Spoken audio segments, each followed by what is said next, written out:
ನಮಸ್ಕಾರ ವೀಕ್ಷಕರೇ, ಏಷ್ಯಾನೆಟ್ ಸುವರ್ಣ ನ್ಯೂಸ್ನ ಜಾತಕ ಫಲ ವಿಶೇಷ ಕಾರ್ಯಕ್ರಮಕ್ಕೆ ಸ್ವಾಗತ. ನಾನು ನಯನ ಶಂಕರ್. ಇವತ್ತು ಬುಧವಾರ. ಈ ದಿನದ ವಿಶೇಷತೆ ಏನು? ಇವತ್ತು ಸುಬ್ರಹ್ಮಣ್ಯ ಷಷ್ಠಿ ಇದೆ. ಅದರ ಮಹತ್ವವೇನು? ಅದರ ಜೊತೆಗೆ ದ್ವಾದಶ ರಾಶಿಗಳ ಫಲಾಫಲಗಳೇನು ಅನ್ನೋದನ್ನು ನೋಡ್ತಾ ಹೋಗೋಣ. ಇದೀಗ ನಮ್ಮ ಜೊತೆ ಖ್ಯಾತ ಜ್ಯೋತಿಷಿಗಳಾಗಿರುವಂತಹ ಶ್ರೀಕಂಠ ಶಾಸ್ತ್ರಿ ಅವರಿದ್ದಾರೆ. ಬನ್ನಿ ಅವರನ್ನ ಕಾರ್ಯಕ್ರಮಕ್ಕೆ ಸ್ವಾಗತಿಸೋಣ. ಶಾಸ್ತ್ರಿಗಳೇ, ಕಾರ್ಯಕ್ರಮಕ್ಕೆ ಸ್ವಾಗತ. ನಮಸ್ಕಾರ. ಶಾಸ್ತ್ರಿಗಳೇ, ಇವತ್ತು ಬುಧವಾರ, ಜೊತೆಗೆ ಸುಬ್ರಹ್ಮಣ್ಯ ಷಷ್ಠಿ ಇದೆ. ಈ ದಿನದ ವಿಶೇಷತೆ, ಮಹತ್ವವನ್ನು ತಿಳಿಸ್ಕೊಡೋದಾದ್ರೆ? ಶ್ರೀ ಗುರುಭ್ಯೋ ನಮಃ. ಹರಿ ಓಂ. ಮೂರ್ತಿತ್ವೇ ಪರಿಕಲ್ಪಿತ ಶಶಿಭೃತೋ ವರ್ತ್ಮ ಪುನರ್ಜನ್ಮನ ಆತ್ಮೇತ್ಯಾತ್ಮವಿದಾಂ ಕೃತಶ್ಚ ಯಜತಾಂ ಭರ್ತ ಅಮರಜ್ಯೋತಿಷ ಲೋಕಾನಾಂ ಪ್ರಳಯೋದ್ಭವ ಸ್ಥಿತಿ ವಿಭುಶ್ಚಾನೇಕಧಾಯ ಶ್ರಿತೌ ವಾಚನ್ನ ಸದತಾ ತ್ವನೇಕ ಕಿರಣ ತ್ರೈಲೋಕ್ಯ ದೀಪೋ ರವಿಹಿ. ಸಮಸ್ತ ವೀಕ್ಷಕರಿಗೆ ಶುಭೋದಯ, ಶುಭ ಬೆಳಗು. ಈ ದಿನದ ವಿಶೇಷವನ್ನು, ಮಹತ್ವವನ್ನು ತಿಳಿಯುವ ಪೂರ್ವದಲ್ಲಿ ಇವತ್ತಿನ ಪಂಚಾಂಗವನ್ನು ಗಮನಿಸಿಕೊಳ್ಳೋಣ. ಶ್ರೀ ವಿಶ್ವಾವಸು ಸಂವತ್ಸರ ದಕ್ಷಿಣಾಯಣ ಹೇಮಂತ ಋತು ಮಾರ್ಗಶಿರ ಮಾಸ ಶುಕ್ಲ ಪಕ್ಷವಾಗಿದೆ. ಈ ದಿವಸ ಬುಧವಾರವಾಗಿರತಕ್ಕಂಥದ್ದು. ಷಷ್ಠಿ ತಿಥಿ, ಶ್ರವಣ ನಕ್ಷತ್ರ. ಈ ದಿವಸ ಸುಬ್ರಹ್ಮಣ್ಯ ಷಷ್ಠಿ ಬಹಳ ವಿಶಿಷ್ಟವಾದ ಒಂದು ವ್ರತ. ವ್ರತ ಅಂದರೆ ಮನುಷ್ಯನನ್ನು ಒಂದು ಬಾಹ್ಯವಾಗಿ ಮತ್ತು ಆಂತರಿಕವಾಗಿ ಎರಡೂ ರೀತಿಯಲ್ಲಿ ನಮಗೆ ಒಂದು ಚೌಕಟ್ಟನ್ನು ಏರ್ಪಾಡು ಮಾಡುವ ಒಂದು ಶಿಸ್ತಿನ ಆರಾಧನೆಗೆ ವ್ರತ ಅಂತ ಕರೀತಾರೆ. ಅದರಿಂದ ನಮಗೆ ಏನು ಪ್ರಯೋಜನ ಅಂದರೆ ಎರಡೂ ರೀತಿಯಲ್ಲೂ.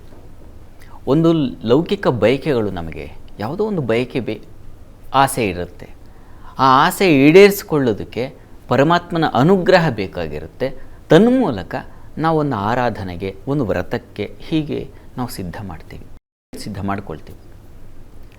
ಅದಷ್ಟೇನ ಅಂದರೆ ಅದರೊಳಗಡೆ ಅಂತರಂಗದ ಉನ್ನತಿ ಅದೂ ಕೂಡ ಇದೆ. ಡಿ ವಿ ಜಿಯವರ ಮಾತಲ್ಲಿ ಹೇಳೋದಾದರೆ, ಪ್ರಕೃತಿಗೆ ಅಧೀನವಾಗಿರ್ತಕ್ಕಂಥ, ಪ್ರಕೃತಿ ಅಧೀನವಾದದ್ದು, ಪ್ರಕೃತಿ ಅತೀತವಾದದ್ದು ಎರಡೂ ಕೂಡ ವ್ರತದಲ್ಲಿ ಸೇರಿರುತ್ತೆ. ಪ್ರಕೃತಿ ಅಧೀನವಾದದ್ದು ಅಂತಂದರೆ ನಮಗೆ ಬೇಕಾಗಿರ್ತಕ್ಕಂಥ ಯಾವುದೋ ಒಂದು ಉದ್ಯೋಗವೋ, ಯಾವುದೋ ಒಂದು ವಿವಾಹವೋ, ಯಾವುದೋ ಒಂದು ಕುಟುಂಬದ ತಾಪತ್ರಯ ನಿವಾರಣೆಯೋ, ಇವುಗಳೆಲ್ಲ. ಪ್ರಕೃತಿ ಅತೀತವಾದದ್ದು ಅಂತಂದರೆ ಭಗವಂತನಲ್ಲಿ ಮನಸ್ಸನ್ನು ಲಗ್ನ ಮಾಡ್ತಕ್ಕಂಥದ್ದು, ಮನಸ್ಸನ್ನು ಭಗವಂತನಲ್ಲಿ ತೊಡಗಿಸ್ತಕ್ಕಂಥದ್ದು. ಇವೆರಡೂ ಒಂದು ವ್ರತದಿಂದ ಸಾಧ್ಯವಾಗುತ್ತೆ. ನೀವು ಯಾವುದೇ ವ್ರತ ಮಾಡಿದ್ರೂ ಅದಕ್ಕೆ ಈ ಒಂದು ಫಲ, ಈ ಒಂದು ನಿರೀಕ್ಷೆ, ಈ ಒಂದು ಗುರಿ ಇಟ್ಕೊಂಡು ಮಾಡಿದ್ರೆ ತುಂಬ ಒಳ್ಳೆಯದು. ಸುಬ್ರಹ್ಮಣ್ಯ ಸ್ವಾಮಿಯ ಆರಾಧನೆ ಅಂತೂ ಬಹಳ ವಿಶೇಷವಾದದ್ದು. ಸುಬ್ರಹ್ಮಣ್ಯ ಅಂತ ಅದರ ಹೆಸರಿನಲ್ಲೇ ಇದೆ, ಬ್ರಹ್ಮಶಕ್ತಿ ಅನ್ನೋದು. ಏನು ಬ್ರಹ್ಮಶಕ್ತಿ ಅಂತಂದರೆ, ಜಗತ್ತನ್ನು ಆಳುವ ಯಾವ ಶಕ್ತಿ ಇದೆಯೋ ಅದನ್ನು ನಾವು ಸುಬ್ರಹ್ಮಣ್ಯ ಆ ಸ್ವರೂಪದಲ್ಲಿ, ನಮ್ಮ ಕಣ್ಣು ಮುಂದೆ ಬರತಕ್ಕಂಥದ್ದೇನು, ವೇಲಾಯುಧವನ್ನು ಹಿಡಿದು ಆ ಹಸನ್ಮುಖಿಯಾಗಿ ಯುವ ಮೂರ್ತಿ ಕಣ್ಣು ಮುಂದೆ ಬರುತ್ತಲ್ಲ, ಆ ಮೂರ್ತಿಯನ್ನು ನೆನೆದು, ಅದು ಬ್ರಹ್ಮಶಕ್ತಿ. ಬ್ರಹ್ಮಶಕ್ತಿ ಅಂತಂದರೆ ಅರಿವಿನ ಶಕ್ತಿ, ಜ್ಞಾನದ ಶಕ್ತಿ. ಇದನ್ನು ನಾವು ಆರಾಧನೆ ಮಾಡ್ತಕ್ಕಂಥದ್ದು. ಯಾಕಾಗಿ? ನಮ್ಮ ಬದುಕಿನ ಸಮಸ್ಯೆಗಳನ್ನು ಬಗೆಹರಿಸ್ಕೊಳ್ಬೇಕಾಗಿದ್ರೆ ಒಂದು ಕೋರ್ಟು ಕಚೇರಿ, ಪಾಪ ಯಾವುದೋ ಒಂದು ದಾವೆ ಮೊಕದ್ದಮೆ ಹೂಡಿರ್ತೀರ, ಅದರಿಂದ ನಾವು ಹೊರಗೆ ಬರಬೇಕಾಗಿದ್ರೆ ಲಾಯರು ಪಾಯಿಂಟ್ಸನ್ನು ಗುರ್ತು ಮಾಡ್ಕೊಳ್ಬೇಕು. ಈ ಕಾರಣದಿಂದಾಗಿ ಇದಕ್ಕೆ ನಿಮಗೆ ಈ ಕೇಸು ನಮಗೆ ಗೆಲುವಾಗುತ್ತೆ, ಈ ಕಾರಣದಿಂದಾಗಿ ಗೆಲುವಾಗುತ್ತೆ, ಈ ಕಾರಣದಿಂದ ಗೆಲುವು, ಹೀಗೇನು ಪಟ್ಟಿ ಮಾಡ್ಕೊಳ್ತಾನಲ್ಲ, ಹೇಗೆ ನೋಡ್ತಾನಾತ ಯಾವ ಕಲಮಲ್ಲಿ ಯಾವುದಿದೆ, ಏನಿದೆ, ಯಾವುದು ನಮಗೆ ಅಂದರೆ ದರ್ಶನ ಅದು ಹೇಗಿರುತ್ತಪ್ಪ ಅಂದರೆ ಸೂಕ್ಷ್ಮ ದರ್ಶನವಾಗಿರುತ್ತೆ. ಪರಿಶೀಲಿಸ್ಕೊಳ್ಬೇಕಾಗಿದ್ರೆ ಹಾಗೆ ಹೋಗಬೇಕು, ಆಗ ನಮಗೆ ಪರಿಹಾರ ಸಿಗುತ್ತೆ. ಆ ರೀತಿಯಲ್ಲಿ ಅಂತಹ ಅರಿವು ನಮ್ಮ ಬದುಕಿಗೆ ಬಂದಿರತಕ್ಕಂಥ ಸಮಸ್ಯೆಗಳು. ಒಬ್ಬ ಪೇಷಂಟ್ ಹೋಗಿರ್ತಾನೆ ಹಾಸ್ಪಿಟ್ಲಿಗೆ, ವೈದ್ಯ ಅದನ್ನೆಲ್ಲ ಪರಿಶೀಲನೆ ಮಾಡಿ, ಓಹೋ ಹೀಗಾಗಿದೆ, ಚರ್ಮಕ್ಕೆ ವ್ಯಾಧಿ ಬಂದಿದೆ, ಅಥವಾ ಇನ್ಯಾವುದೋ ಹಾರ್ಟಿಗೆ ಇಂತಹ ಸಮಸ್ಯೆ, ಉದರಕ್ಕಿಂಥ ಸಮಸ್ಯೆ, ಇಂಟೆಸ್ಟೈನ್ ಹೀಗೆ ಹಾಳಾಗಿದೆ, ಇದಕ್ಕೆ ಏನಪ್ಪ ಏನು ಹೇಳಿದೆ ಇಲ್ಲಿ ಪಟ್ಟಿ ನೋಡ್ತಾನೆ, ಯಾವ ಮಾತ್ರೆ ಕೊಟ್ಟರೆ ಇದಕ್ಕೆ ಸರಿ ಹೋಗುತ್ತೆ, ಹೀಗೆ ಪರಿಶೀಲಿಸ್ಕೊಂಡು ಅದಕ್ಕೆ ಈ ರೀತಿಯ ಒಂದು ಅರಿವು ನಮ್ಮ ಬದುಕಿಗೆ ನಾವೇ ತಂದುಕೊಳ್ಬೇಕಲ್ಲ. ಸಂದರ್ಭ ಬಂದಾಗ ನಾವು ಹೇಗೆ ಇದನ್ನು ದಾಟುವುದು, ಹೇಗೆ ಯಾವ ರೀತಿ ಆಲೋಚನೆ ಮಾಡಲಿ, ಈ ಕೆರಳಿ ಕೆಂಡವಾಗಿ ಇನ್ನೇನೋ ಅಸ್ತವ್ಯಸ್ತಗೊಳಿಸೋದ್ರಲ್ಲಿ ಅರ್ಥ ಇಲ್ಲ. ಅದು ಇನ್ನೂ ರಾಡಿ ಆಗ್ತಾ ಹೋಗುತ್ತೆ. ಒಂದು ಗಾಯ ಆದರೆ ಅದು ತೊಗೊಂಡು ಬಂದು ಇನ್ನೇನೋ ಅದಕ್ಕೆ ಬೆಂಕಿ ಕಡ್ಡಿ ತೊಗೊಂಡು ತೀಡೋದು ಅಥವಾ ಇನ್ನೇನೋ ಚುಚುಕ ತೊಗೊಂಬಂದು ಇದೇನಾಗುತ್ತೆ, ರಾಡಿ ಆಗುತ್ತೆ. ಆ ಥರ ಮಾಡ್ತಾಯಿದ್ದೀವಿ ನಾವು. ಇದಾಗಬಾರ್ದು.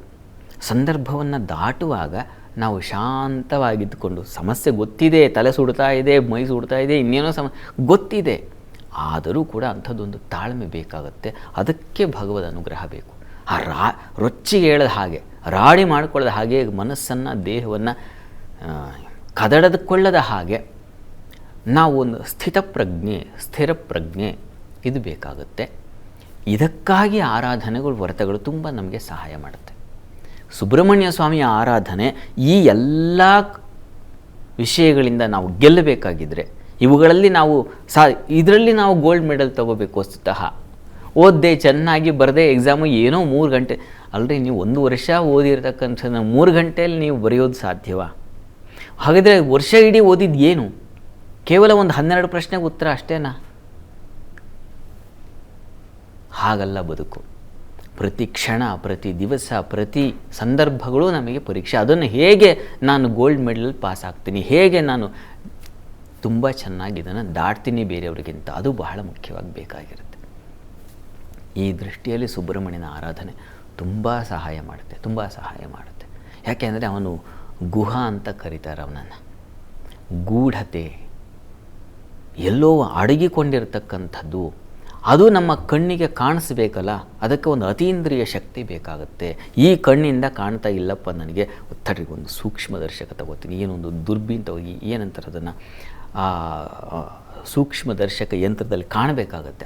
ಆಗ ಓಹೋ ಏನೇನೋ ಸಮಸ್ಯೆ ಇದೆ ರೀ ಅಂತ ಗೊತ್ತಾಗತ್ತಲ್ವ. ಆ ರೀತಿಯಲ್ಲಿ ನಾವು ದುರ್ಬೀನನ್ನು ಹಾಕಿ ನಮ್ಮ ಬದುಕಿನಲ್ಲಿ ಗಮನಿಸ್ಕೊಳ್ಬೇಕಾಗತ್ತೆ. ಆ ದುರ್ಬೀನ್ ಯಾವುದಪ್ಪ ಅಂತಂದರೆ ಅದು ಸುಬ್ರಹ್ಮಣ್ಯ ಸ್ವಾಮಿ. ಅವನ ಆರಾಧನೆ ಮಾಡೋದ್ರಿಂದ ಎಂಥ ಕಡು ಕಷ್ಟ ಸಮಸ್ಯೆಗಳು ಕೂಡ, ಯಾವುದು ಕ್ಲಿಷ್ಟವಾಗಿರ್ತಕ್ಕಂಥದ್ದು ಕೂಡ ಅದು ಚೆನ್ನಾಗಿ ಸ್ಪಷ್ಟವಾಗಿ ಕಾಣಿಸುತ್ತೆ. ಓಹೋ ಇದಕ್ಕಿದು ಪರಿಹಾರ, ಇದನ್ನು ಹೀಗೆ ನಾನು ತಗೋಬೇಕು, ಇದನ್ನು ಹೀಗೆ ದಾಟಬೇಕು, ಇವರ ಬಾಂಧವ್ಯದಲ್ಲಿ ಹೇಗೆ ವರ್ತಿಸ್ಬೇಕಪ್ಪ. ಕಿರಿಕಿರಿ ಮಾಡ್ತಾ ಇರ್ತಾರೆ, ಯಾರೋ ಒಬ್ರು ಇರ್ತಾರೆ ಬಂಧುಗಳಂಥವ್ರು, ಮಾತೆತ್ತಿದ್ರೆ ಈಗ ಫೋನ್ ಮಾಡಿ ತಲೆ ತುಂಬತಕ್ಕಂಥದ್ದು, ಮೆಸೇಜ್ಗಳು ಮಾಡ್ತಕ್ಕಂಥದ್ದು, ರಿಪ್ಲೈ ಮಾಡ್ತಾ ಇಲ್ಲ, ನೀನು ನನಗೆ ಸ್ಪಂದಿಸ್ತಾ ಇಲ್ಲ, ನೀನು ನಂಗೆ ರೆಸ್ಪಾಂಡ್ ಮಾಡಲಿಲ್ಲ, ಈ ಥರದ್ದು ಎಷ್ಟೋ ಅಲ್ಲಿಂದ ಹಿಡಿದು ಶುರುವಾಗುತ್ತೆ ನಮಗೆ. ಆಫೀಸ್ ನೀನು ಸರಿ ಕೆಲಸ ಮಾಡಲಿಲ್ಲ, ಕೊಟ್ಟು ಕೆಲಸ ಮಾಡಲಿಲ್ಲ, ಇದು ಹೀಗೆ ಮಾಡಬೇಕಾಗಿತ್ತು, ಹಾಗೆ ಮಾಡಬೇಕಾಗಿತ್ತು, ಹೀಗೆ ಯಾಕೆ ಮಾಡಲಿಲ್ಲ. ಇದಕ್ಕೆಲ್ಲದಕ್ಕೆ ಉತ್ತರ ಇಲ್ಲೇ ಇದೆ. ಗೊತ್ತಾಗಬೇಕಲ್ಲ ನಿಮಗೆ ಸ್ಪಷ್ಟತೆ, ಇವ್ರ ಹತ್ರ ಹೀಗೆ ನಾನು ವರ್ತಿಸ್ಬೇಕು ಸ್ವಾಮಿ, ಹೇಗೆ ನಾನು ನಡ್ಕೋಬೇಕು, ನಂಗೆ ನಿಮ್ಗೆ ಬುದ್ಧಿ ಬರಬೇಕು. ಆಫೀಸಲ್ಲಿ ಬಾಸ್ ತಲೆ ಕೆಟ್ಟು ಹೋಗಿದೆ, ಅದಕ್ಕೆ ಅವ್ರ ಹಾಗೆ ಚಿಂತನೆ ಮಾಡೋದು ಹೇಗೆ? ಆ ಕ್ಷಣಕ್ಕೆ ನಾನು ಅವರಾಗಿದ್ದೀನಿ, ಅವ್ರ ಹಾಗೆ ಯೋಚನೆ ಮಾಡ್ತಾ ಇದ್ದೀನಿ. ಅದು ನನಗೆ ಮನಸ್ಸಿಗೆ ಒಪ್ಪುತ್ತೋ ಇಲ್ವೋ ಬೇರೆ ಪ್ರಶ್ನೆ. ತುಂಬ ಜಾಣರು ಕೆಲಸಕ್ಕೆ ಸೇರ್ಕೊಳ್ಳೋದೇ ಇಲ್ಲ. ನನ್ನ ಬದುಕಿಗೆ ಬೇಕಾಗಿರ್ತಕ್ಕಂಥದ್ದು 2 ಹೊತ್ತಿನ ಊಟ ಭಗವಂತಗೆ ಎಲ್ಲೋ ಕೊಡ್ತಾನೆ, ಉಂಚ ವೃತ್ತಿ ಮಾಡ್ಕೋತೀನಿ ಅಂತ. ಅಂಥವ್ರು ಯೋಗಿಗಳಾಗ್ಬಿಡ್ತಾರೆ. ನಾವಲ್ವೇ ಯೋಗಿಗಳಲ್ವಲ್ಲ ಸ್ವಾಮಿ, ನಾವು ಭೋಗಿಗಳಾಗಿದ್ದೀವಲ್ಲ. ಹೀಗಾಗಿ ಎಲ್ಲ ಜಂಜಾಟಗಳಿದೆ ನಮಗೆ. ಇದರಿಂದ ಹೊರಬರಲಿಕ್ಕೆ ಯಾವುದಾದ್ರೂ ದಾರಿ ಇದೆಯಾ ಅಂದರೆ ಸ್ಕಂದಷಷ್ಠಿ ಆರಾಧನೆ. ಇದರಿಂದ ಸಾಧ್ಯವಾಗುತ್ತೆ. ಯಾಕೆ ಅಂದರೆ ಅವನಿಗೆ ಬಾಲಕನಾಗಿದ್ದಾಗಲೇ 7 ದಿನಗಳ ಮಗುವಿಗೆ ತಾರಕಾಸುರನನ್ನು ಸಂಹಾರ ಮಾಡುವಂತಹ ಒಂದು ವಿಶಿಷ್ಟ ಶಕ್ತಿ, ಧೃತಿ, ಧೈರ್ಯ ಮತ್ತು ಜಾಣ್ಮೆ ಇದೆ ಅಂತಂದರೆ ಸುಬ್ರಹ್ಮಣ್ಯನ ಆ ಶಕ್ತಿ ಇನ್ನೆಂಥದ್ದು. ಹೀಗಾಗಿ ಯಾಕೆ ಆ ಯುವಕನನ್ನು ಆರಾಧನೆ ಮಾಡ್ತಕ್ಕಂಥದ್ದು ಅಂದರೆ ಸದಾಕಾಲ ನಮಗೂ ಅಂಥದ್ದೊಂದು ಯೌವನ, ಮನಸ್ಸಿಗೆ ಬುದ್ಧಿಗೆ ಅಂಥ ಚುರುಕುತನ, ಅದು ಯೌವನವಾಗಿರಬೇಕು. ಮಾಗಿದ ಏನು ಹಾಳಾಗಿ ಹೋದ ಬುದ್ಧಿ ಇರಬಾರ್ದು ನಮಗೆ.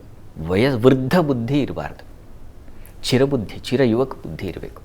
ಸುಬ್ರಹ್ಮಣ್ಯನ ಆರಾಧನೆ ಮಾಡೋದ್ರಿಂದಾಗಿ ಫ್ರೆಶ್ ಆಗಿ ಈ ದಿವಸದ ಸಮಸ್ಯೆನ ಹೆಂಗೆ ನಾನು ಬಗೆಹರಿಸ್ತೀನಿ ಅಂದರೆ ಆ ಥರ ಎಲಿಗೆಂಟ್ ಅಂತಾರಲ್ಲ, ನಳನಳಿಸ್ತಕ್ಕಂಥದ್ದು ಅಂತ, ಹಾಗಿರಬೇಕು ನಮ್ಮ ಬುದ್ಧಿ, ನಮ್ಮ ಆಲೋಚನೆಗಳು. ಅದಕ್ಕೆ ಸುಬ್ರಹ್ಮಣ್ಯನ ಆರಾಧನೆ ಮಾಡಬೇಕು. ಸುಬ್ರಹ್ಮಣ್ಯ ಸ್ವಾಮಿ ಈ ಸ್ಕಂದಷಷ್ಠಿಯ ದಿವಸ ತಾರಕಾಸುರ ಅಂತಕ್ಕಂಥ ಶೂರಪದ್ಮಾಸುರ ಅಂತಲೂ ಕರೀತಾರೆ ಅವನನ್ನು ಸಂಹರಿಸಿದ ದಿವಸ. ಅವನು ದೇವತೆಗಳಿಗೆ ಕೊಟ್ಟಂಥ ಉಪಟಳ ಅತಿಶಯವಾದದ್ದು, ತಟ್ಕೊಳ್ಳೋಕ್ಕಾಗಲ್ಲ. ಆ ಸಂದರ್ಭದಲ್ಲಿ ದೇವತೆಗಳು, ಅವನ ವರ ಏನಾಗಿತ್ತಪ್ಪ ಅಂದರೆ ಹೀಗೆ, ಅವನು ಹುಟ್ಟಿದ ಚಿಕ್ಕ ಮಗು, ಅವನು ನನ್ನ ಜೊತೆ ಯುದ್ಧ ಮಾಡಿದ್ರೆ ಆಗಲಿ, ಅವನಿಗೆ ನಾನು ಸೋಲೋದಾದರೆ ಸೋಲ್ತೀನಿ ಅಂತ ಈ ಥರ ವರ ತೊಗೊಂಡಿದ್ದ. ಅದು ಶಿವನಿಂದ ಹುಟ್ಟಿದಂಥ ಶಿವಶಕ್ತಿಯರಿಂದ ಹುಟ್ಟಿದಂತಹ ಮಗುವೇ ಆಗಿರಬೇಕು ಅಂತ. ಹೀಗೆ ಒಂದು ವಿಶಿಷ್ಟ ಯೋಜನೆ ಮಾಡಿ ಅವನಂಥದ್ದು ವರ ಕೇಳಿದಾಗ ದೇವತೆಗಳೆಲ್ಲ ಶಿವಪಾರ್ವತಿಯರನ್ನು ವಿವಾಹ ಮಾಡಿಸಿ ಅವರಿಗೊಂದು ವಿಶಿಷ್ಟವಾದ ಮಗು, ಶಿವನ ತೇಜಸ್ಸು ಅದನ್ನು ಧರಿಸ್ಲಿಕ್ಕಾಗುತ್ತಾ? ಪಾರ್ವತಿಗೂ ಆಗಲಿಲ್ಲ. ಅಪ್ಪ, ನಿನ್ನ ಆ ಜ್ಞಾನಶಕ್ತಿಯೋ ಆ ಧೃತಿಶಕ್ತಿಯೋ ಅದು ಏನೋ ಅದೊಂದು ಶಕ್ತಿ, ಅದನ್ನು ತಾಳ್ಕೊಳ್ಳೋಕೆ ನನಗೂ ಆಗ್ತಾಯಿಲ್ಲ ಅಂತ ಹೇಳಿದಾಗ ಅಗ್ನಿ ಸ್ವೀಕರಿಸಿದ್ದು, ಆಮೇಲೆ ಅದು ಗಂಗೆಗೆ ಹೋಗಿದ್ದು. ಹೀಗೆ ಹಲವು ಕಡೆಗಳಲ್ಲಿ ಆ ಶಿವನ ಶಕ್ತಿ ಅಂತಕ್ಕಂಥದ್ದು ವಿಭಾಗ ಆಯಿತು. ಆಮೇಲೆ ಶರಜನ್ಮ ಅಂತ, ಅಲ್ಲಿ ಶರವಣ ಭವ ಅಂತ ಕಾಣ್ತೀವಲ್ಲ ಹಿಮಾಲಯ ತಪ್ಪಲಲ್ಲಿ, ಅಲ್ಲಿ ಅವನ ವೀರ್ಯ ಪತನವಾಯಿತು. ಅಲ್ಲಿ ಕೃತ್ತಿಕೆಯರು 6 ಜನ ಸ್ತನ್ಯಪಾನವನ್ನು ಮಾಡಿಸಿದ್ದರಿಂದ ಆತನಿಗೆ ಕಾರ್ತಿಕೇಯ ಅಂತ ಹೆಸರು ಬಂತು. ಹೀಗೆ ಅವನು ಹುಟ್ಟೇ ಒಂದು ರೀತಿಯ ವಿಶಿಷ್ಟ ಶಕ್ತಿಯ ತಾಳಿಕೊಳ್ಳಲು ಆಗದ ಒಂದು ಶಕ್ತಿಯ ಪ್ರವಾಹ ಹರಿತಾ ಇದೆ ಅಂದರೆ ಅದನ್ನು ತಟ್ಕೊಳ್ಳೋಕೆ ಬೇಕಲ್ಲ, ಆಗದೇ ಹೋಗ್ತಕ್ಕಂಥ ಒಂದು ವಿಶಿಷ್ಟ ಶಕ್ತಿಯ ಹರಿವು. ಅಂತೂ ಅದಕ್ಕೊಂದು ಜನ್ಮ ಆಯಿತು. ಅಂಥದ್ದನ್ನು ನಾವು ಸ್ವೀಕರಿಸಬೇಕಾಗಿದ್ರೆ, ಅಂಥ ಒಂದು ಮಹತ್ತರವಾದನ್ನು ನಾವು ಆರಾಧಿಸಬೇಕಾಗಿದ್ರೆ ನಾವೆಷ್ಟು ನಿಷ್ಠೆ ಇರಬೇಕು, ಎಷ್ಟು ಶುಭ್ರತೆ ಬೇಕಾಗುತ್ತೆ, ಎಷ್ಟು ಶಕ್ತಿ ಬೇಕಾಗುತ್ತೆ. ಮೊದಲಿಗೆ ನಾವು ಆರಾಧನೆ ಮಾಡಬೇಕು ಅಂಥದ್ದು ಒಂದನ್ನು ಅಂತಂದರೆ ನಾವು ಮೊದಲು ಹಾಗೆ ಸಿದ್ಧ ಮಾಡ್ಕೋಬೇಕು. ಹಾಗಾಗಿಯೇ ಉಪವಾಸವಿದ್ದು, ಉಪವಾಸ ಅಂತಂದರೆ ಎಲ್ಲ ಇಂದ್ರಿಯಗಳನ್ನು ಸ್ಟಾಪ್ ಮಾಡೋದು, ಲಾಕ್ ಮಾಡೋದು. ಕಣ್ಣಿಗೆ ನೋಡುವ ಹಸಿವಿರುತ್ತೆ, ಕತ್ತರಿಸ್ಕೊಳ್ಬೇಕು, ಇಲ್ಲ ನಾನು ನೋಡಲ್ಲ ಹೊರಗೆಂದು. ಕಿವಿಗೆ ಕೇಳಿಸ್ಕೊಳ್ಳೋ ಅದೇ ಅದರ ಆಹಾರ ಏನು, ಕಿವಿಯ ಆಹಾರ ಏನಪ್ಪ ಅಂದರೆ ಅದು ಬೇಡ್ದೆಲ್ಲ ಕೇಳ್ತಾ ಇರುತ್ತಲ್ಲ, ಆ ಉಪವಾಸ ಇರಬೇಕು. ಅದರಿಂದ ನಾವು ವರ್ಜ್ಯರಾಗಬೇಕು. ಚರ್ಮದ ಎಲ್ಲ ದಶೇಂದ್ರಿಯಗಳ ಚಟುವಟಿಕೆಗಳನ್ನು ಬಂದ್ ಮಾಡಬೇಕು. ಹಾಗಿದ್ರೆ ಏನವನ್ನು ಸ್ವೀಕರಿಸ್ತಾ ಇದ್ದೇನೆ? ಕೇವಲ ಸುಬ್ರಹ್ಮಣ್ಯ ಸ್ವಾಮಿ ಅವನನ್ನು ಸ್ಮರಿಸ್ಕೊಳ್ತಾ ಇದ್ದೇನೆ ಅಷ್ಟೇ. ಸ್ಕಂದನನ್ನು ಸ್ಮರಿಸ್ಕೊಳ್ತಾ ಇದ್ದೀನಿ. ಸುಬ್ರಹ್ಮಣ್ಯಾಯ ನಮಃ, ಸುಬ್ರಹ್ಮಣ್ಯ ಸ್ವಾಮಿ ಸರ್. ನಾನು ಏನು ಸೇವಿಸ್ತಾ ಇದ್ದೇನಪ್ಪ ಈ ದಿವಸ? ಸುಬ್ರಹ್ಮಣ್ಯ ಸ್ವಾಮಿಯನ್ನು. ನಾನು ಏನು ಸ್ವೀಕರಿಸ್ತಾ ಇದ್ದೀನಿ? ಸುಬ್ರಹ್ಮಣ್ಯ ಸ್ವಾಮಿಯನ್ನು. ನಾನು ಏನು ಕೇಳಿಸ್ಕೊಳ್ತಾ ಇದ್ದೀನಿ? ಸುಬ್ರಹ್ಮಣ್ಯ ಸ್ವಾಮಿಯನ್ನು ಕೇಳಿಸ್ತಾ. ಏನು ನೋಡ್ತಾ ಇದ್ದೀನಿ?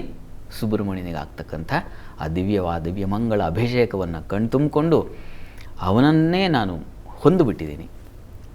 ಈ ರೀತಿಯಲ್ಲಿ ಸುಬ್ರಹ್ಮಣ್ಯನಿಗೆ ಒಂದು ನಿಷ್ಠೆಯಿಂದ ಆರಾಧನೆ ಮಾಡಿದ್ರೆ ಆ ಶಕ್ತಿಯ ಹರಿವು ನಮ್ಮೊಳಗೆ ಹರಿದು ಸಮಸ್ಯೆಗಳನ್ನು ಬಗೆಹರಿಸ್ಕೊಳ್ಳಿಕ್ಕೆ ಬೇಕಾಗಿರತಕ್ಕಂಥ ಎಲ್ಲ ಬುದ್ಧಿಶಕ್ತಿಯನ್ನು ಸುಬ್ರಹ್ಮಣ್ಯ ಸ್ವಾಮಿ ಅನುಗ್ರಹ ಮಾಡ್ತಾನೆ. ಈ ಕಾರಣದಿಂದ ನಾವು ಸ್ಕಂದಷಷ್ಠಿ ದಿವಸ ವಿದ್ಯಾರ್ಥಿಗಳು ಯಾಕೆ ಹೋಗಿ ಅಲ್ಲಿ ಸುಬ್ರಹ್ಮಣ್ಯ ಸ್ವಾಮಿ ಆರಾಧನೆ ಮಾಡ್ರಪ್ಪ, ನಾನು ಎಷ್ಟೋ ಬಾರಿ ಹೇಳ್ತಾ ಇದ್ದೆ, ಸುಬ್ರಹ್ಮಣ್ಯ ಸ್ವಾಮಿಗೆ ಜೇರಿನ ಅಭಿಷೇಕ ಮಾಡಿಸಿ ಪ್ರಸಾದ ತಗೊಳ್ಳಿ.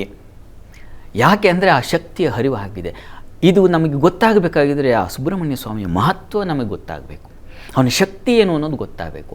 ಆಗ ನಿಮಗೆ ನಾನು ತೆಗೆದುಕೊಳ್ಳುವ ಪ್ರಸಾದ ಯಾವುದಿದೆ, ಈ ಪ್ರಸಾದ ಸಾಮಾನ್ಯವಾದದ್ದಲ್ಲ, ಅಸಾಮಾನ್ಯ ಶಕ್ತಿಯನ್ನು ಹೊಂದಿದೆ.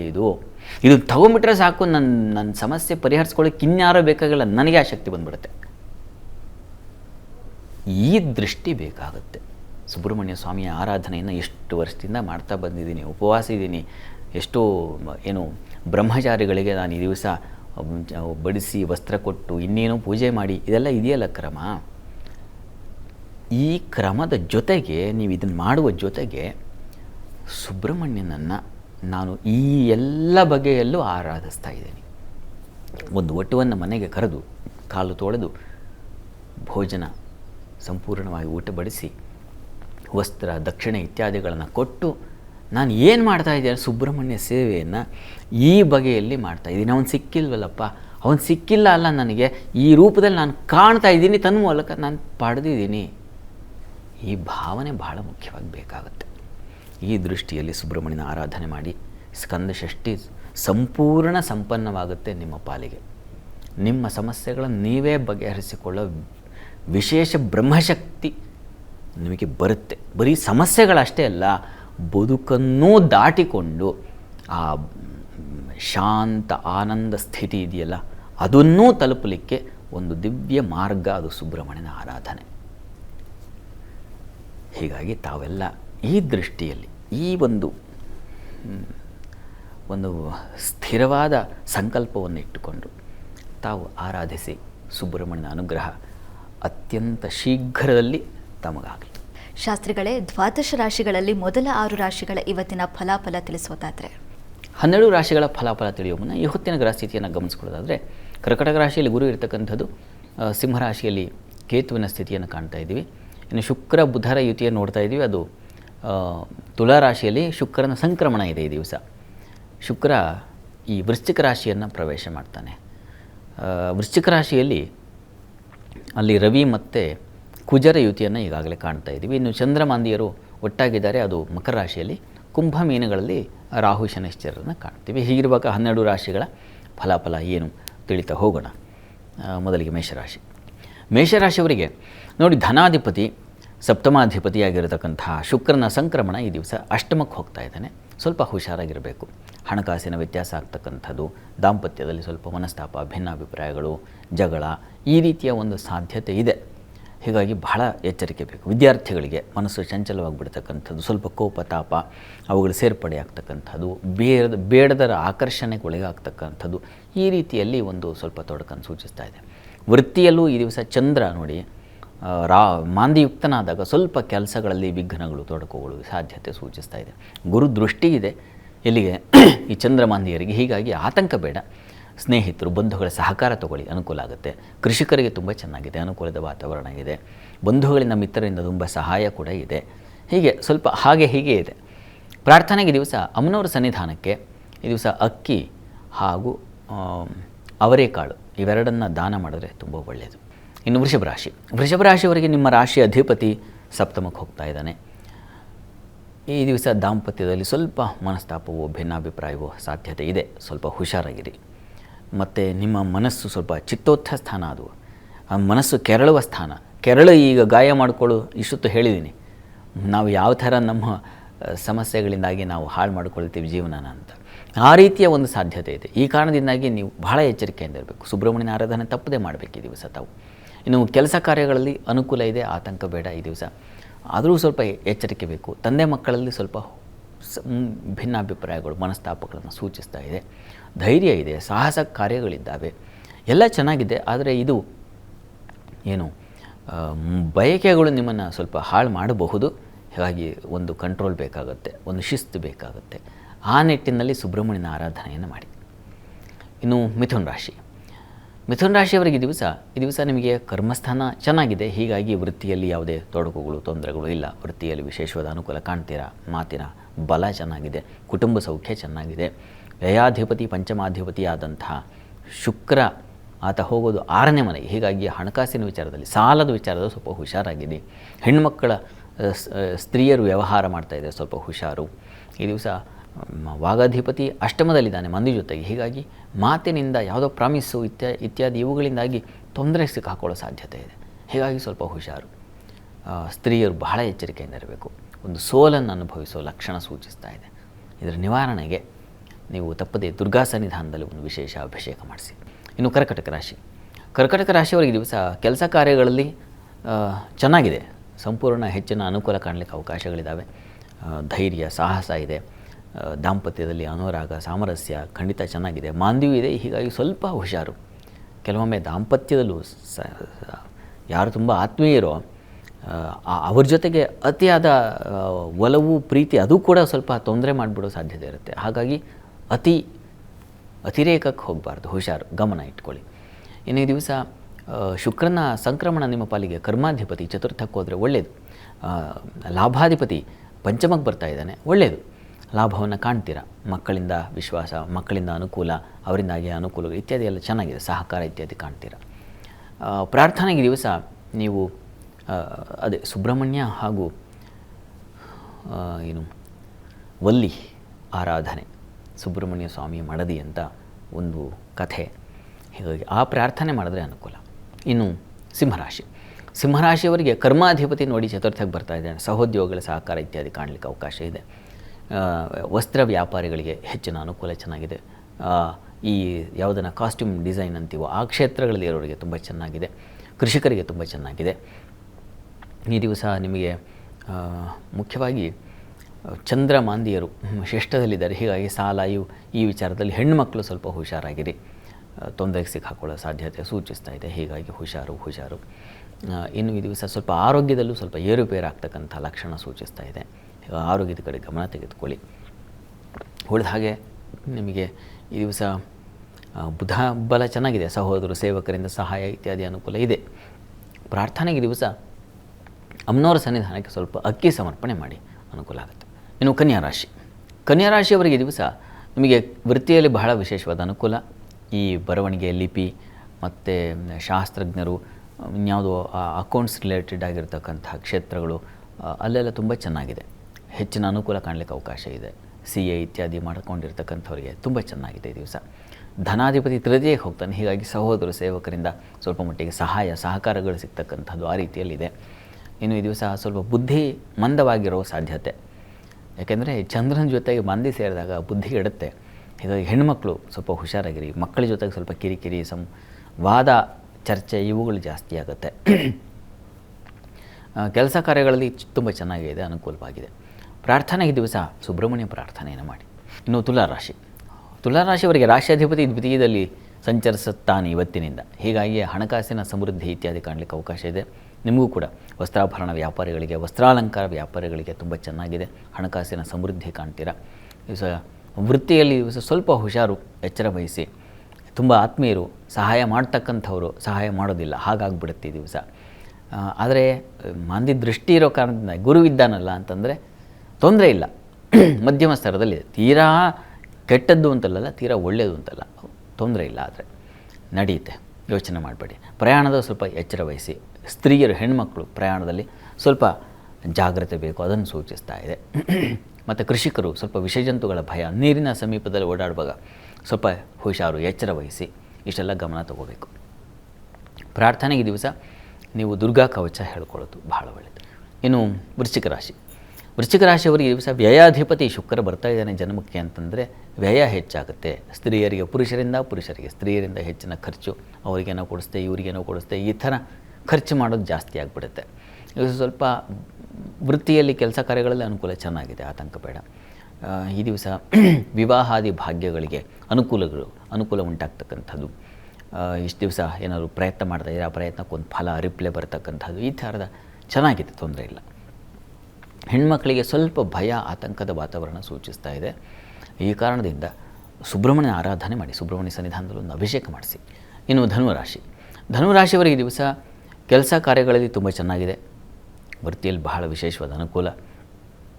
ಶುಕ್ರ ಲಾಭಾಧಿಪತಿ ವ್ಯಯಕ್ಕೆ ಬಂದಾಗ ಸ್ವಲ್ಪ ಖರ್ಚು ಜಾಸ್ತಿ ಆಗುತ್ತೆ. ಹೆಣ್ಮಕ್ಕಳಿಗೆ ಬಟ್ಟೆ ತಗೋ ಮತ್ತು ಇನ್ನೇನೋ ಒಂದು ಇಷ್ಟ ವಸ್ತು ಖರೀದಿ, ತನ್ಮೂಲಕ ಹಣ ವ್ಯಯ, ಇದನ್ನು ಸೂಚಿಸ್ತಾ ಇದೆ. ಈ ದಿವಸ ಆಹಾರದಲ್ಲೂ ಸ್ವಲ್ಪ ವ್ಯತ್ಯಾಸ ಆಗಬಹುದು, ಸ್ವಲ್ಪ ಗಮನ ಇಟ್ಕೊಳ್ಳಿ, ಆಹಾರದ ಕಡೆ ಗಮನ ಕೊಡಿ. ಮತ್ತು ಈ ದಿವಸ ವಿದ್ಯಾರ್ಥಿಗಳಿಗೆ ಸ್ವಲ್ಪ ತೊಂದರೆಗಳಾಗುವ ಲಕ್ಷಣ ಇದೆ. ಮಾತಿನಿಂದ ತೊಂದರೆ, ಹುಷಾರು. ಉಳಿದ ಹಾಗೆ ಕೆಲಸ ಕಾರ್ಯಗಳೆಲ್ಲ ಚೆನ್ನಾಗೇ ಇದೆ, ಆತಂಕ ಬೇಡ. ಬಂಧುಗಳ ಸಹಕಾರ, ಮಿತ್ರರ ಸಹಾಯ, ಪ್ರಯಾಣ, ವಿಹಾರ ಇದೆಲ್ಲ ಇದೆ. ಪ್ರಾರ್ಥನೆಗೆ ದಿವಸ ಅನ್ನಪೂರ್ಣೇಶ್ವರಿ ಪ್ರಾರ್ಥನೆ ಮಾಡಿ. ಅನ್ನಪೂರ್ಣೇಶ್ವರಿ ಸನ್ನಿಧಾನಕ್ಕೇ ಸ್ವಲ್ಪ ಅಕ್ಕಿ ಜೊತೆ ಅವರೇ 2 ಧಾನ್ಯ ದಾನ ಮಾಡಿ, ಭಾಳ ಒಳ್ಳೆಯದು. ಇನ್ನು ಮಕರ ರಾಶಿಯವರಿಗೆ ದಿವಸ ಕೆಲಸ ಕಾರ್ಯಗಳಲ್ಲಿ ಕರ್ಮಾಧಿಪತಿ ಲಾಭಕ್ಕೆ ಬರ್ತಾ ಇದ್ದಾನೆ, ತುಂಬ ಒಳ್ಳೆಯದು. ವಿಶೇಷವಾದ ಅನುಕೂಲ, ವೃತ್ತಿಯಲ್ಲಿ ಬಡ್ತಿ, ವೃತ್ತಿಯಲ್ಲಿ ವಿಶೇಷ ಅನುಕೂಲಗಳು, ಸಹಕಾರಗಳು ಸಿಗ್ತಕ್ಕಂಥದ್ದು ಈ ರೀತಿಯಲ್ಲಿ ತುಂಬ ಚೆನ್ನಾಗಿದೆ. ಹೊಸ ಪ್ರಯತ್ನ ಉಂಟಾಗುತ್ತೆ. ವಸ್ತ್ರಾಭರಣ ವ್ಯಾಪಾರಿಗಳಿಗೆ, ವಸ್ತ್ರಾಲಂಕಾರ ವ್ಯಾಪಾರಿಗಳಿಗೆ ಬಹಳ ವಿಶೇಷವಾಗಿದೆ, ಲಾಭ ಕಾಣಲಿಕ್ಕೆ ಸಾಧ್ಯತೆ ಇದೆ. ಕೆಲಸದಲ್ಲೂ ತುಂಬ ಚೆನ್ನಾಗಿದೆ, ಜಾಣ್ಮೆ ಚೆನ್ನಾಗಿದೆ. ಸ್ವಲ್ಪ ಈ ದಿವಸ ಆರೋಗ್ಯ ಸ್ವಲ್ಪ ಏರುಪೇರು ಆಗಿಬಿಡಬಹುದು. ಸ್ವಲ್ಪ ಶೀತ ಸಂಬಂಧಿ ತೊಂದರೆ ಉಂಟಾಗುವ ಸಾಧ್ಯತೆ ಇದೆ. ಸ್ವಲ್ಪ ಹುಷಾರು, ಗಮನ ಇಟ್ಕೊಳ್ಳಿ. ದುರ್ಗಾ ಕವಚ ಹೇಳ್ಕೊಳ್ಳಿ. ಇನ್ನು ಕುಂಭರಾಶಿಯವರಿಗೆ ಈ ದಿವಸ ವೃತ್ತಿಯಲ್ಲಿ ವಿಶೇಷವಾದ ಅನುಕೂಲ ಇದೆ. ಸ್ವಲ್ಪ ಎಚ್ಚರಿಕೆ ಬೇಕಾದರೆ ಅಲ್ಲಿ ಸ್ತ್ರೀ ಪುರುಷರ ನಡುವೆ ಭಿನ್ನಾಭಿಪ್ರಾಯಗಳು, ಮನಸ್ತಾಪಗಳು ಸಾಧ್ಯತೆ ಇದೆ. ಹೀಗಾಗಿ ಸ್ವಲ್ಪ ಹುಷಾರು. ಇನ್ನು ಉಳಿದ ಹಾಗೆ ದಿವಸ ಸ್ನೇಹಿತರು, ಬಂಧುಗಳ ಸಹಕಾರ, ಅನುಕೂಲ, ಪ್ರಯಾಣ, ಮನಸ್ಸಿಗೆ ಹಿತವಾಗ್ತಕ್ಕಂಥ ವಾತಾವರಣ ಇದೆಲ್ಲವೂ ಇದೆ. ಸ್ತ್ರೀಯರಿಗೆ ಹೆಚ್ಚಿನ ಖರ್ಚನ್ನು ಸೂಚಿಸ್ತಾ ಇದ್ದೇವೆ. ಹೀಗಾಗಿ ಸ್ವಲ್ಪ ಅತಿವ್ಯಯ, ಅಪವ್ಯಯ, ಹೆಚ್ಚಿನ ಖರ್ಚು ಬೇಡದ್ದಕ್ಕೆ ಆ ರೀತಿ ಆಗಿಬಿಡೋ ಸಾಧ್ಯತೆ ಜಾಸ್ತಿ ಇದೆ, ಹುಷಾರು. ಈ ದಿವಸ ನೀವು ಅಮ್ಮನವ್ರ ಸನ್ನಿಧಾನಕ್ಕೆ ಸ್ವಲ್ಪ ಅಕ್ಕಿ ಸಮರ್ಪಣೆ ಮಾಡೋದು ಒಳ್ಳೆಯದು. ಇನ್ನು ಮೀನರಾಶಿಯವರಿಗೆ ಈ ದಿವಸ ವೃತ್ತಿಯಲ್ಲಿ ಕೆಲಸ ಕಾರ್ಯಗಳಲ್ಲಿ ಹೆಚ್ಚಿನ ಅನುಕೂಲ, ನಿಮಗೆ ಲಾಭ, ವಿದೇಶ ವಹಿವಾಟಿನ ಲಾಭ ಇದನ್ನು ಕಾಣಲಿಕ್ಕೆ ಅವಕಾಶಗಳಿದ್ದಾವೆ. ದಾಂಪತ್ಯದಲ್ಲಿ ಸಾಮರಸ್ಯ, ಅನ್ಯೋನ್ಯತೆ, ಸ್ನೇಹಿತರ ಸಹಕಾರ, ಮಕ್ಕಳಿಂದ ಸಹಾಯ, ಅವರಿಂದಾಗಿ ಹೆಚ್ಚಿನ ಅನುಕೂಲ, ವಿದ್ಯಾರ್ಥಿಗಳಿಗೆ ಅನುಕೂಲ ಚೆನ್ನಾಗಿದೆ, ಹೆಚ್ಚಿನ ಪಾಲು ಚೆನ್ನಾಗಿದೆ. ದಿವಸ ಪ್ರಾರ್ಥನೆಗೆ ಈ ದಿವಸ ಸುಬ್ರಹ್ಮಣ್ಯ ಪ್ರಾರ್ಥನೆ ಮಾಡಿ. ಈ ದಿವಸ 12 ರಾಶಿಗಳವರು, ರಾಶಿ ಗೊತ್ತಿಲ್ಲ ಅಂತಕ್ಕಂಥವ್ರು ಹೇಳಬಹುದಾದ ಹಾಗೂ ಕೇಳಿಸಿಕೊಳ್ಳಬಹುದಾದ ಮಂತ್ರ ಗಮನಿಸಿ. ಓಂ ಶಕ್ತಿಧರಾಯ ನಮಃ. ಈ ಮಂತ್ರ ಕೇಳಿಸ್ಕೊಳ್ಳಿ, ಹೇಳಿಕೊಳ್ಳಿ, ತುಂಬ ಅನುಕೂಲ ಆಗುತ್ತೆ. ಶಾಸ್ತ್ರಿಗಳೇ, ಸುಬ್ರಹ್ಮಣ್ಯ ಷಷ್ಠಿಯ ಮಹತ್ವವನ್ನು ತಿಳಿಸ್ಕೊಟ್ಟಿದ್ದೀರಾ, ಜೊತೆಗೆ ಈ ದಿನದ 12 ರಾಶಿಗಳ ಫಲಾಫಲವನ್ನು ತಿಳಿಸ್ಕೊಟ್ಟಿದ್ದೀರಾ. ಧನ್ಯವಾದಗಳು ಶಾಸ್ತ್ರಿಗಳೇ. ಸರ್ವೇ ಜನಾಃ ಸುಖಿನೋ ಭವಂತು, ಸಮಸ್ತ ಸನ್ಮಂಗಳಾನಿ ಭವಂತು. ಎಲ್ಲರಿಗೂ ಶುಭವಾಗಲಿ. ವೀಕ್ಷಕರೇ, ಇದಾಗಿತ್ತು ಇವತ್ತಿನ ಜಾತಕ ಫಲ ವಿಶೇಷ ಕಾರ್ಯಕ್ರಮ. ನೇರ, ದಿಟ್ಟ, ನಿರಂತರ ಸುದ್ದಿಗಾಗಿ ನೋಡ್ತಾ ಇರಿ ಏಷ್ಯಾನೆಟ್ ಸುವರ್ಣ ನ್ಯೂಸ್.